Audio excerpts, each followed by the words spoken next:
오늘 마태복음 26장 57절부터 68절 말씀을 통해서 동행하십니까? 미행하십니까? 라는 제목으로 하나님 말씀 증거하겠습니다. 마태복음 강의 114번째 시간입니다. 여러분들의 지금 삶은 어떠십니까? 행복하십니까? 아니면 불행하십니까? 또 모든 관계가 잘 형통하십니까? 아니면 관계에 갈등이 있습니까? 이 갈등이라고 하는 단어가 한자어인데 칡나무 갈자에 등나무 등자를 씁니다. 굉장히 유식해 보이죠? 잘 모르시는 분들도 있었을 것 같아요. 칡나무 갈자에 등나무 등자에 이게 갈등이에요. 이게 넝쿨 식물이잖아요. 그래서 넝쿨로 타고 올라오는 거예요. 그래갖고 그러니까 나라고 하는 사람인데 이쪽에서는 칡나무가 이쪽에서는 등나무가 이렇게 해서 막 휘감고 오니까 이게 꽉 조여서 꼼짝 못하게 하는 거예요. 그게 갈등이에요. 그러니까 서로가 서로한테 막 이렇게 꽁꽁 묶여버려 있는 상태. 가정생활은 여러분들 어떻습니까? 혹시 갈등이 없습니까? 또 인간관계, 셀 안에서는 어떻습니까? 이 부부관계의 갈등의 문제가 사실은 요즘에 가장 큰 문제들 중에 한 가지입니다. 특별히 이 갈등이 왜 생기느냐? 말 때문에 많이 생긴다 그래. 갈등을 만들어내는 말이 있는데 그 2012년도에 듀오 아시죠? 결혼 정보 회사. 사랑의 듀오 뭐 이런 거 결혼의 듀오 이렇게 하는 그 듀오에서 조사를 한 거예요. 그래서 부부간의 관계 속에서 싫어하는 말, 상대방이 하는 말인데 너무 싫은 말. 그래서 이것 때문에 가정이 깨지는 그 위험한 말 2등. 그 남편이 들었을 때 아내가 하는 말이에요. 남편이 들었을 때 싫은 말. 이게 다 당신 때문이야. 이 말. 혹시 하신 분들 이게 다 당신 탓이야. 당신 때문이야. 그러니까 남편이 듣는 말 중에 굉장히 싫은 말들은 너 때문이야라고 하는 말을 들으면 굉장히 싫어한다 그래요. 이게 다 당신 때문이야. 3등. 갈라서 이혼해. 이렇게 말하는 거 싫어하고요. 아내가 들으면 싫은 말. 아내가 남편한테 들으면 싫은 말. 결혼 후 후회한다. 이 아내들은요. 후회한다는 말을 너무 싫어한다는 거예요. 후회한다. 3위가요. 당신이 그렇지 뭐. 이렇게 무시하는 말. 너가 그렇지 뭐. 이런 말 하면 싫다는 거예요. 근데 남편과 아내의 공동 1등이 있어요. 공동 1등. 그게 뭐냐면은 됐다 이제 그만 말하자. 이 말을 가장 듣기 싫어요. 됐다 이제 그만 말하자. 그 말이 안 통해. 탁탁 가슴 치고 됐다 이제 그만 말하자. 이 말하는 거. 말이 안 통하는 거. 이게 갈등이에요. 왜냐하면 서로가 서로한테 그냥 자기 주장만 하고 그 올가매고 올라가는 것. 이게 갈등의 상태입니다. 이 갈등이 위험한 이유는요. 갈등을 하면 좋은 에너지를 다 쓸데없는 데다 소비를 해요. 예를 들어서 셀 안에서 갈등이 있다고 합시다. 이 성도와 저 성도가 갈등을 해요. 그러면 어떻게 되죠? 이 셀 안에서 이 갈등 때문에 전도하고 양육하고 서로 섬겨야 되는 에너지들이 그거 생각하느라고 다 없어져 버려요. 가정 안에서도 마찬가지예요. 아빠와 엄마가 갈등해요. 그러면 애들은 죽을 맛이에요. 꼭 또 이러는 분들이 있어요. 둘이 이제 마주보고 있으면서도 얘 엄마 뭐 하냐고 전해라 뭐 이런 거 서로 서로 말을 안 하고 애는 그게 무슨 죄예요. 그러니까 이게 서로 간에 계속 갈등의 문제가 되면 좋은 에너지가 다 소비를 해요. 그래서 갈등하면 안 되는 거예요. 갈등은요 빨리 해결해야 돼요. 그럼 갈등을 어떻게 해결하느냐? 혹시 여러분들 가운데 인생에 갈등이 있는 분들은 이 문제를 어떻게 해결하느냐면은 갈등 해결의 가장 좋은 방법이 있어요. 그게 뭐냐면은 관계의 삼각형 이론이라는 게 발음도 안 되죠. 관계의 삼각형 이론. 그게 뭐냐면 이게 삼각형이잖아요. 삼각형의 꼭지점에 맨 위에 하나님이 있는 거예요. 그리고 이쪽 꼭지점에 내가 있는 거예요. 그리고 이쪽 꼭지점에 나와 갈등하고 있는 상대가 있는 거예요. 그러면 이 관계의 꼭지점 안에서 하나님이 있고 내가 있고 상대방이 있을 때 서로 지금 이만큼 거리만큼 서로 오해인 거예요. 서로 갈등인 거예요. 그럼 이 오해의 폭을 줄여야 되잖아요. 이 줄이는 방법이 뭐죠? 내가 하나님께로 가면 갈수록 이 거리가 좁아져요. 점점점. 그러니까 물론 이것이 내가 그 사람한테 해야 될 도리 가서 사과도 하고 이해도 하고 용납도 하고 이렇게 해야 되는 인간적 도리들을 다 하지 말라 이 얘기가 아니고요. 근데 우리가 갈등 속에 빠지면 알지만 그것만 갖고 해결이 안 돼요. 말로 쉽게 해결될 수 있는 갈등이 아니에요. 왜냐하면 갈등의 끝은 됐다 그만 말하자 이거거든요. 그러니까 어차피 말이 안 돼요. 그렇지만 내가 해야 할 도리는 하는 거죠. 그럼에도 불구하고 이 갈등의 문제를 해결하기 위해서는요, 다른 방법이 아니에요. 내가 하나님께로 점점 가까이 가면 돼요. 할렐루야. 그러면 상대방의 위치도 점점점 하나님 끌어올려 주세요. 그럼 둘의 거리가 점점점 좁아지는 거예요. 이게 관계의 삼각형 이론이에요. 혹시 여러분들 누군가에 지금 갈등을 하고 있다면, 그런데 내가 해야 될 도리를 다 했음에도 불구하고 해결이 안 되고 있다면 더 이상 거기에 목매지 말고 그냥 하나님께로 가까이 가기를 바랍니다. 하나님께로 내가 가까이 가면 갈수록 둘의 거리는 좁아지고요. 그러면서 점점 하나님 안에서 화해의 역사가 나타나요. 성경이 뭐라고 말하느냐? 잠언 16장 7절 우리 같이 한번 읽어볼까요? 잠언 16장 7절 같이 한 목소리 시작. 사람의 행위가 여호와를 기쁘시게 하면 그 사람의 원수라도 그와 더불어 화목하게 하시느니라. 아멘. 그러니까 원수 관계 맺은 거, 갈등 속에 있는 거를 계속 어쩔 수 없는 관계라고 내버려 두지 말라는 거예요. 내가 하나님께 점점 가까이 가면, 내가 하나님을 점점 기쁘시게 하면 이 관계의 갈등의 문제도 해결된다 하는 것입니다. 그래서 사실은요, 인생의 모든 문제는 신앙의 갈등도 마찬가지예요. 부부간의 갈등도 마찬가지예요. 부모와 자녀, 또 다른 사람들과의 관계, 하나님을 전혀 모르는 이웃과의 관계도 마찬가지예요.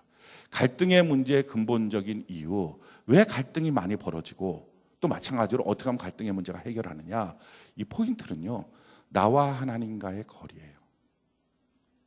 우리가 이 사실만 알면 실패하지 않아요. 나와 모든 사람의 인간관계의 이 거리는요, 나와 하나님과의 거리의 정비례예요. 내가 하나님과의 거리가 좁아지면 나와 다른 사람과의 오해의 거리도 점점 좁아져요. 그래서 갈등이 없어져요.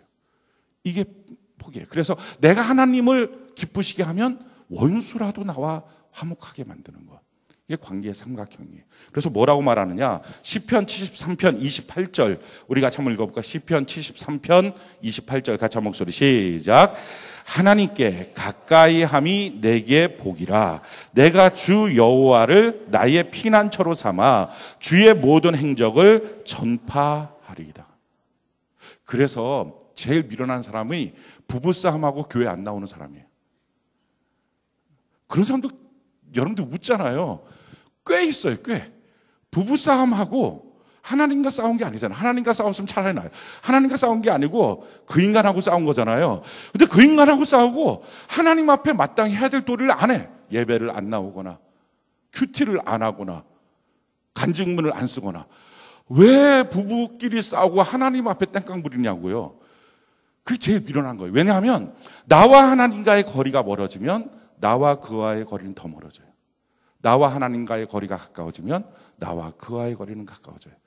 이 공식이에요. 그래서 우리 옆분들한테 같이 얘기합시다. 나와 하나님과의 거리가 가까워지면 나와 당신과의 거리는 계속 가까워질 수 있습니다.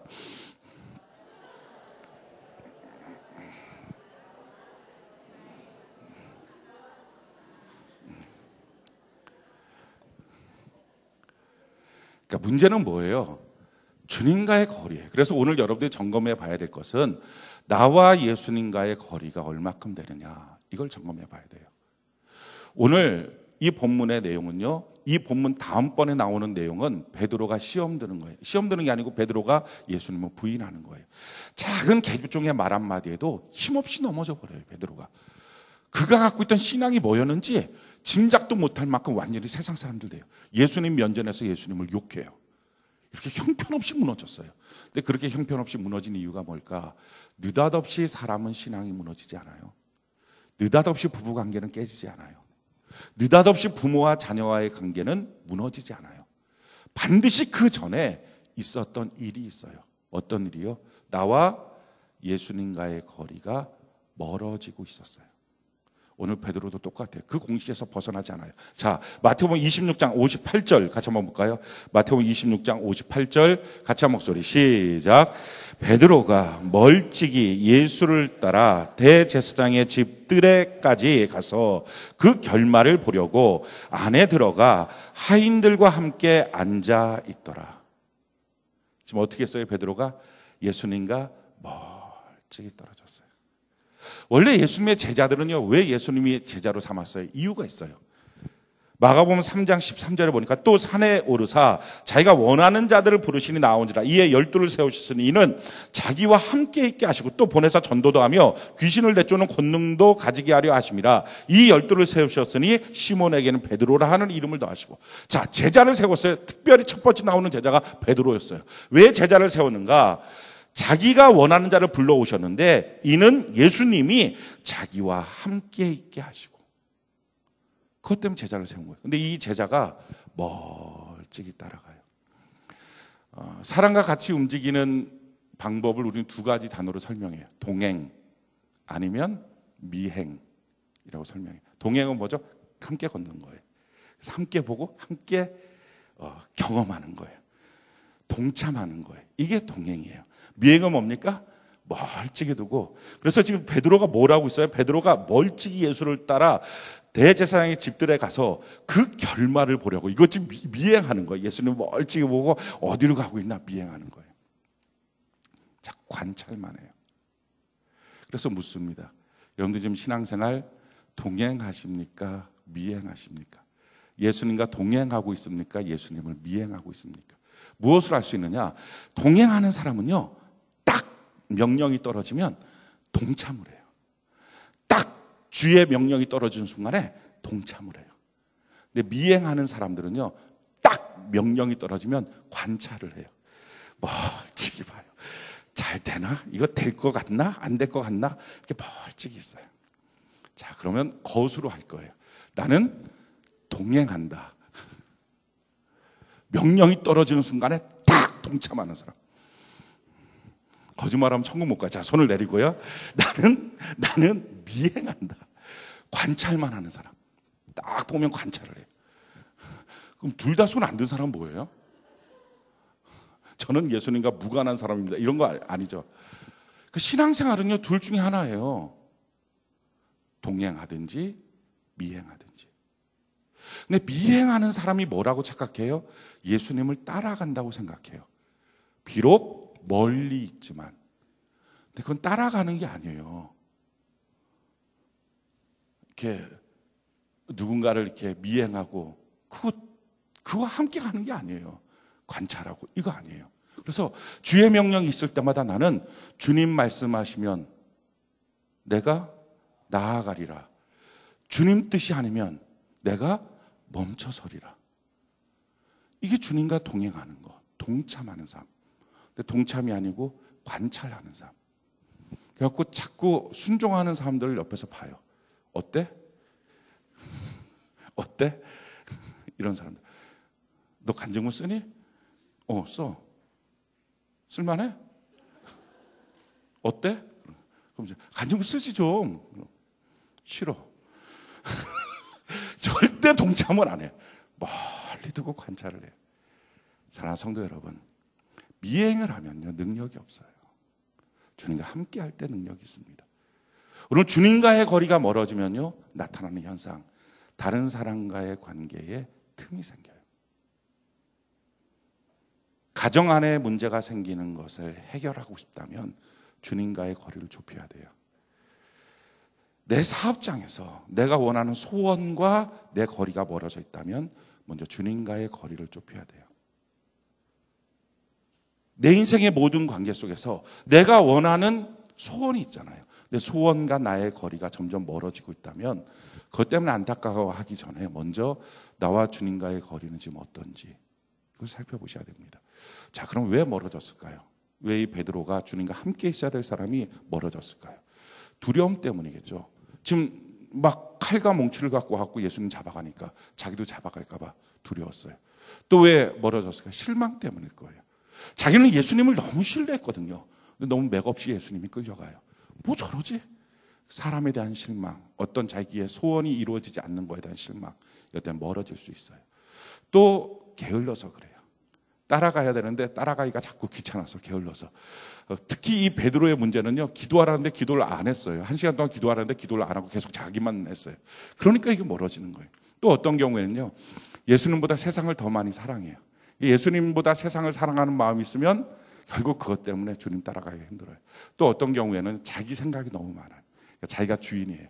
자기가 자꾸 판단하려고 그래요. 그래서 주님과 동참하기보다는 잠깐만 내가 좀 생각 좀 해보고, 잠깐만 내가 이런 스타일이야. 뭐가 하면 같이 움직입시다. 그럴 때마다 잠깐만. 그렇게 그냥 같이 움직이는 거를 굉장히 자존심 상해하는 분들이 있어요. 난 주관도 없냐 이런 생각을 하는 분들도 있어요. 그러니까 자꾸 멈춰서려고 그래요. 생각이 너무 많은 사람. 중요한 것은요, 여러 가지 이유로 주님과 멀어집니다. 지금 여러분들이 있는 숫자만큼, 각자의 모습만큼 주님과 멀어져요. 중요한 것은 주님과 내가 왜 멀어졌지를 묵상하지 말고, 내가 이 멀어진 상태에서 어떻게 주님 앞에 더 가까이 갈까, 어떻게 회복될까 하는 거예요. 인생의 갈등의 문제에 대해서도 어떻게 회복을 할까, 이 회복을 꿈꿔야 되죠. 우리 신앙의 갈등의 문제에서도 어떻게 하면 회복될까 하는 것입니다. 회복은요, 이렇게 생각하셔야 돼요.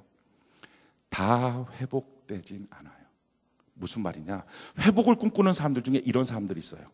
내가 이런 신앙이었어, 막 A라고 하는, 자기가 봤을 때 괜찮은 사람들이 이거를 주로 첫사랑이라고 말해요. 예수님과의 첫사랑, 그 신앙이 있어요. A라는 신앙, 첫사랑. 그런데 지금 나는 만큼한 F쯤에 와 있어요. 그래서 맨날 꿈꿔요. 주님, 나의 첫사랑이 회복되게 해주세요. 여기까지. 이거 자꾸 이걸 꿈꿔요. 그렇게 못 가요. 그렇게 다 회복 안 돼요. 왜냐하면 이미 멀찍이 떨어져서요, 우리가 해야 될 회복은 하나님 앞에 나가는 것도 은혜로 가야 되지, 자기 힘 갖고는 억지로 못 가요. 중요한 건 뭐냐면은 우리의 회복은 딱 한 가지 하는 거예요. 길만 바꾸는 거예요. 혹시 공항 가시면 여러분들 아십니까? 이렇게 공항에 그 뭐라 그래요? 이렇게 딱 짐 들고 타면 가운 쭉 이렇게 가는 거. 예? 무빙 워크. 예. 무빙 워크. 거기서 쭉 가는 거. 근데 대부분은 이제 우리가 가는 게 이제 타라고 하면 이제 이렇게 쭉 한쪽으로만 가잖아요. 근데 반대쪽 무빙 워크도 있다고 합시다. 지금 내가 여기 서 있는 거예요. 문제는 저쪽에 예수님이 계세요. 우리의 신앙생활은 항상 예수님께로 가까이 가는 무빙 워크를 타고 있어야 돼요. 자, 이게 올라가는 인생길이에요. 그런데 어느 때 내 스스로가 게을러지기도 하고 두려워지기도 하고 실망하기도 하고 세상이 갑자기 좋아지기도 하고 세상이 무엇인가 얻고 싶고 생각이 많아져. 그래서 나도 모르는 사이에 점점 미끄러져서 사실은 나도 모르게 빠지는 거예요. 왜냐하면 밑에서 중력으로 당겨요. 우리가 계속 올라가지 않으면, 끊임없이 신앙생활하지 않으면 자꾸 밑에서 우리를 타락시키는 힘이 있어요. 이게 마귀의 중력이에요. 죄악의 중력이에요. 그게 우리의 죄악의 원죄의 본성이거든요. 그게 우리 당기는 거예요. 그러니까 가만히 있으면 어느 날 잠깐 멈췄으면 나도 모르게 훅 이렇게 밑으로 내려가는 무빙 워크를 타는 거예요. 그래갖고 뒤로 계속 가는 거예요. 주님과 점점 멀어지는 거예요. 그 에스카레이터 타면 그런 분들 가끔 있더라고요. 이렇게 내려가는 에스카레이터 타고서 열심히 이렇게 올라가는 분들 있어요. 그거 되게 힘들어요. 막 열심히 올라가려고 하는 분들. 그 애들이 장난칠 때도 그렇게 하기도 하지만, 또 어떤 사람은 내려가고 있다 갑자기 무슨 생각이 드니까 올라가야 되니까 어떻게 바꿀 수 없으니까 거기를 막 올라가요. 그런데 서너 배 이상 빨리 움직이지 않으면 계속 내려가는 거잖아요. 중요한 것은요, 회복은 길을 바꿨다는 거예요. 내가 그 지점까지 가는 게 아니고요, 내려가는 길을 타고 있었으면 올라가는 길로 한 걸음 옮겨서 바꿔 타야 돼요. 바꿔 타면 처음의 모습은 그나 나나 비슷한 것 같아요. 그때나 지금이나 뭐가 달라졌느냐, 내 신앙의 행습은 조금 달라졌는데 마음의 상태는 똑같은 것 같아요. 그런데 내가 주님께로 가까이 가는 올라가는 길을 타고 나면요, 오늘 지나고 내일 지나고 모레 지나면 점점 달라져요. 마음이 달라져요. 생각도 달라지고요, 모습도 달라져요. 마찬가지예요. 올라가는 인생길을 살고 있다가 내려가는 인생길로 제가 타락해서 떨어지잖아요. 그러면 그때나 지금이나 별로 차이가 없는 것 같아요. 그 마음이나 이 마음은. 단지 올라가는 길에 했었던 거를 한두 개 안 하기 시작해요. 행습만 조금 달라요. 근데 오늘 지나고 내일 지나면요, 행습만 바꿨던 것이 마음도 변해요. 신앙은 결국 길의 문제예요. 내가 좀 주님께로 가는 길을 타고 있는지, 자꾸 주님으로부터 멀어지는 길을 타고 있는지. 그래서 신앙의 회복은요, 길 바꾸기예요. 오늘 성경이 이렇게 말합니다. 이사야 55장 6절로 7절 우리 같이 한번 읽어봅시다. 이사야 55장 6절로 7절 같이 한 목소리 시작. 너희는 여호와를 만날 만한 때에 찾으라. 가까이 계실 때 그를 부르라. 악인은 그 길을, 불의한 자는 그의 생각을 버리고 여호와께로 돌아오라. 그리하면 그가 긍휼히 여기시리라. 우리 하나님께로 돌아오라. 그가 너그럽게 용서하시고. 자, 돌아오는 것, 회복의 길을 뭐라고 말해요? 길을 바꾸라는 거예요. 너의 길을 버리고 길을 바꿔라. 그래서 저는 여러분들이 신앙이 올라가는 길을 타시기 바라요. 신앙이 올라가는 길. 지금 여러분들은 어느 길을 타고 있습니까? 가만히 있는 길은 없어요. 가만히 있다면 내려가는 길이에요. 지금 여러분들은 신앙이 올라가는 길을 타고 있어요? 내려가는 길을 타고 있어요? 내려가는 길을 타고 있으면 지금 표시 안 나는 것처럼 보여도요, 다음 주만 돼도 마음이 달라져 있을 거예요. 그 다음 주만 되면요, 신앙이 많이 흔들려 있고요. 그 다음 주 되면요, 나와 사람과의 관계에 갈등이 시작할 거예요. 알 수 없는 미움과 분쟁이 시작할 거예요. 그럼 그 다음부터는요, 정신이 없어요. 사람과의 관계의 갈등 때문에요, 정말 하나님이 이제는 보이지도 않아요. 그래서 완전히 저 멀리 미끄러져 내려가 있어요. 그래서 어느 날 보니까 부부싸움 하다가 교회 안 나오기 시작하고, 어느 날 보니까 회사 하는 사람들끼리 서로 다투고 싸우고 물질 문제로 싸우다 보니까 빡치기 떨어져 버리고 회복이 안 되는 인생을 사는 거예요. 그래서 내가 언제부턴가 예수 믿었는지에 생각도 안 날 만큼 멀리 미끄러져 가 있어요. 그러기 전에 저는 여러분들이 지금 길을 바꾸는 자가 되길 바라요. 내가 지금 어떤 길에 타고 있느냐는 거예요. 하나님께로 나아가는 길을 타면요, 하나님께 나아가는 결단과 움직임이 쉬워요. 그거 아십니까? 무빙워크 타갖고 이제 가잖아요. 그러면 무빙워크 타갖고서 이렇게 가면 느낌에 제가 꼭 그 축지법을 쓰는 사람 같아요. 그냥 가만히 서 있으면 그냥 쭉 가는 거예요. 근데 그게 아니라 그 속도로 이렇게 가는 길로 막 이렇게 가잖아요. 오, 막 붕붕 날아가요, 붕붕. 이게 축지법이구나, 막 이런 생각이 들어요. 신앙생활이 하나님께로 올라가는 길을 선택하고 가잖아요. 그럼 거기서 기도하자. 그럼 기도가 막 잘 되고요. 거기서 큐티하자. 그럼 큐티가 막 은혜를 받고요. 뭘 하면 하는 대로 막 자기가 신앙의 축지법을 쓰는 것처럼 쭉쭉 나가요. 내려가는 길을 택하잖아요. 큐티하면 졸리고요. 기도하면 시간이 없고요. 뭐가 안 돼요. 복잡해요. 계속 꼬여요. 왜? 길이 반대라서. 그래서 왜 이렇게 안 되나를 생각하기 전에요, 지금 자기가 어느 길을 선택하고 있는지 길 바꾸길 바라요. 아멘이십니까? 그러니까 길 바꾸는 건요, 간단해요. 어떻게 하면 길 바꿀 수 있느냐? 한 번만 용기 내서 그냥 해보는 거예요. 하라는 거예요. 간증문 써요. 간단해요. 깔끔해요. 그 셀예배 보고안을 보니까 어떤 분이 내가 신앙생활이 많이 힘들다고, 어떻게 하면 좋을지 모르겠다고, 회복을 해야 되는데 막 큐티도 어렵고 막 큐티 올리는 것도 어렵고 다 어렵다고, 어떻게 하면 모르겠다고. 셀장이 그렇게 고민했다 그래요. 간증문 써요. 그분이 순종을 할지 안 할지는 잘 모르겠어요. 간증문 써요. 이렇게 권면을 했다 그래요. 저는 정답인 것 같아요. 거기에 간증문 써요를 빼고, 예를 들어서 이번 주에 나랑 같이 성전에 가서 기도합시다. 이걸 넣어도 돼요. 이번 주에 나랑 같이 전도하러 갑시다. 이걸 넣어도 돼요. 그러니까 뭘 해도 신앙생활에 필요한 한 가지를, 마음이 어떠냐를 따지지 않는 거예요. 신앙생활에 필요한 어떤 한 가지를 옮겨 타라고요. 그 시간에 안 하고 있던 거를 해보기 시작하라고요. 그렇게 길을 옮겨 타면요, 그때부터 달라져요. 그때부터 그 다음부터 하는 것이 더 쉬워지고 더 쉬워지고, 이제는 쉬워질 뿐만 아니라 기도만 하면 쭉 나가고 큐티만 하면 쭉 나가고, 막 자기가 축지법을 쓰는 것처럼 신앙의 축지법처럼 쭉쭉 나가요. 혹시 여러분들의 신앙생활이 지금 이렇게 잘 나가지도 않고 막혀있고 힘들고 그러면 내려가는 길 탄 거예요. 지금 거기에 있으면 안 돼요. 옮겨 타서 신앙의 길로 걸어가는 은혜가 있기를 바랍니다. 그래서 뭐라고 말하느냐? 히브리서 4장 6절 우리 같이 한번 읽어볼까? 히브리서 4장 6절 같이 한 목소리 시작. 그러므로 우리는 긍휼하심을 받고 때를 따라 돕는 은혜를 얻기 위하여 은혜의 보좌 앞에 담대히 나아갈 것이니라. 아멘. 한 번만 은혜의 보좌 앞에 담대히 나가시길 바랍니다.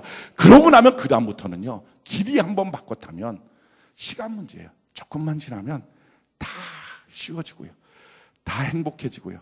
다 갈등도 사라지고요. 모든 인생의 문제는 예수님과의 거리라고요. 지금 여러분들이 예수님과의 거리가 멀리 떨어지고 있다면 인생살이 다 안 돼요. 예수님과 멀어지는데 뭐가 돼요? 되는 게 이상하지. 예수님과 점점 멀어지고 마귀하고 가까워지는데 뭐 되는 게 더 문제 아니겠습니까? 그러니까 길을 바꿔야 돼요. 다른 것 때문에 신경 쓰기 전에 그냥 예수님께로 더 가까이 가는 은혜가 있기를 바랍니다. 그래서 한번 믿음으로 담대히. 그래서 셀장님이 여러분들에게 하나님의 은혜와 사랑 가운데 권면할 거예요. 어느 날 여러분들에게 큐티 좀 올리세요. 큐티 요즘에 하고 계시죠? 올리세요. 그 말이 권면일 수 있어요. 그냥 하는 거예요. 전담은 같이 나갑시다. 기도하러 같이 갑시다. 간증문 올리세요. 뭐 이렇게 뭘 하라고 하는 거예요. 이게 지금 길 바꿔 타라고 하는 하나님의 기가 막힌 신호예요. 그렇게 해서 옮겨 타세요. 옮겨 타갖고 그냥 좀 있다 보면 뭐 옮겨 타는데 뭐 마음이 뭐 큐티 하는데 여전히 마음 그럼 뭐 옮겨 타자마자 뭐 마음이 좋아지겠어요? 그렇지 않아요. 그냥 그 상태예요. 그런데 조금만 지나면 와 하나님 안에서 멋진 올라가는 인생길이 펼쳐집니다. 전 여러분들이 그런 은혜의 길을 걸어가는 복이 있기를 바랍니다. 오늘 지금 이 시간에 자기 자신을 점검해 보세요. 나는 지금 하나님께로 더 가까이 가는 올라가는 길을 걸어가고 있는지 내려가는 길을 걸어가고 있는지 신앙생활이 쉽습니까? 어렵습니까? 기도가 큐티가 예배가 쉽습니까? 힘이 듭니까? 지금 내가 어느 길을 타고 있느냐 하는 거예요. 그래서 만약에 지금 여러분들의 신앙생활이 미끄러져 내려가고 있다면 미끄러져 내려가는 이유가 수백 개 되겠지만 그 이유 따지지도 말고 그냥 오늘 이 시간에 길 바꿔 타시기 바라요. 아직 간증문 안 쓰면 제가 권면할게요. 셀장 대신 간증문 써요.